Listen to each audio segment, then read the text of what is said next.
This is Mika from Go Big Coaching, and today I would like to talk about precrastination. So I'm sure you all know procrastination, but precrastination is a thing too. I know that because I am a precrastinator, and that is not always a great thing either. So if you really have a hard time meeting your deadlines, getting your stuff done, then that might sound really tempting to you when someone like me, is always hustling and always handing in stuff before deadlines and doing things immediately.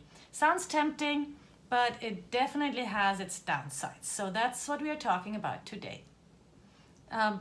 So let me give you a typical example. My last week was super busy, and as always, I got everything done. I am basically chained to my to-do list.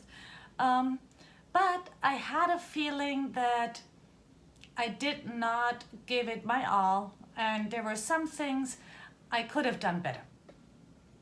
And that is the thing where science really is with the people who take more time. I'm not saying with the procrastinators, but definitely not with the quick precrastinators either. So science says very clearly, if you rush yourself to get through with a task or a project, you will probably go with your first idea. And the first idea is usually your most conventional one.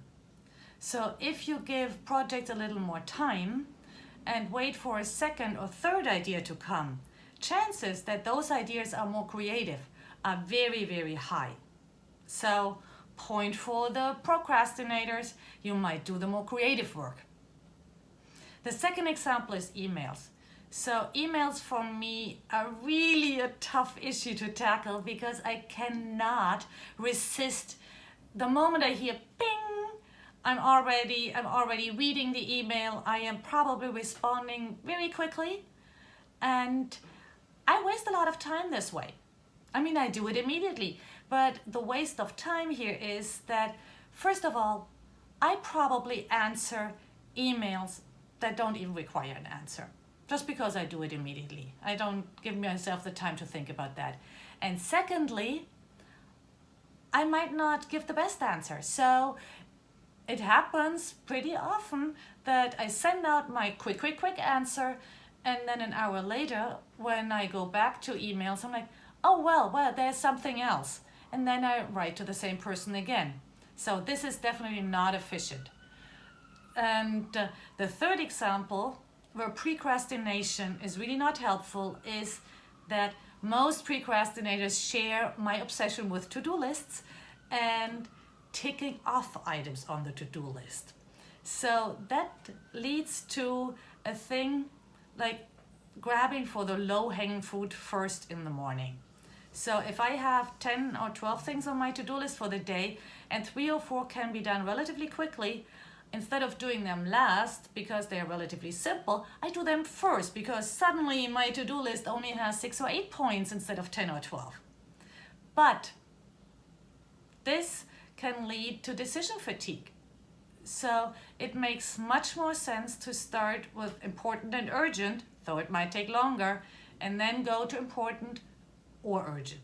Everything that is neither important nor urgent should probably not make it on your list anyway. So in all these cases, precrastinators don't really do the best job. They are best at meeting deadlines, but not necessarily at being super efficient, what they like to be, or doing the best job. So if you are like me, a precrastinator, here are a couple of tips that you might want to try out to make yourself more efficient and more creative. So first, emails. I have tried out the system, and I'm getting better at it, of setting myself times when I check emails. So full hour is what I do right now.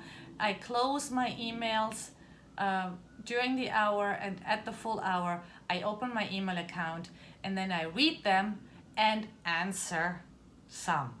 The others, when I don't feel like they need an immediate response, I try to leave alone. The other thing is to-do lists.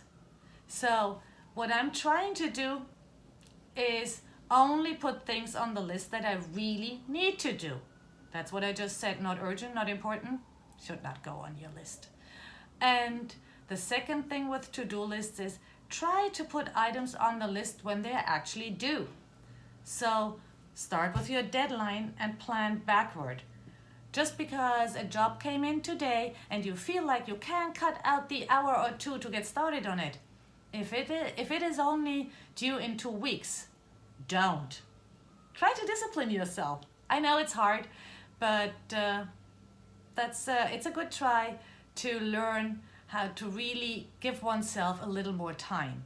If you can't resist starting on the project right away, at least don't hand it in before the deadline, because this way you still have a chance. Maybe you come up with this creative second or third idea, right? And you don't want to rob yourself of that chance of developing this more creative idea if you have the time to do so.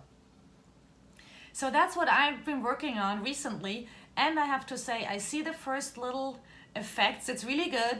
It takes a lot of discipline on my part, but well, it's a helpful thing. So procrastinators, precrastinators, both sides have advantages and disadvantages. Maybe one day we can all meet in the middle and be perfectly happy. Well, probably not, but we can learn from each other.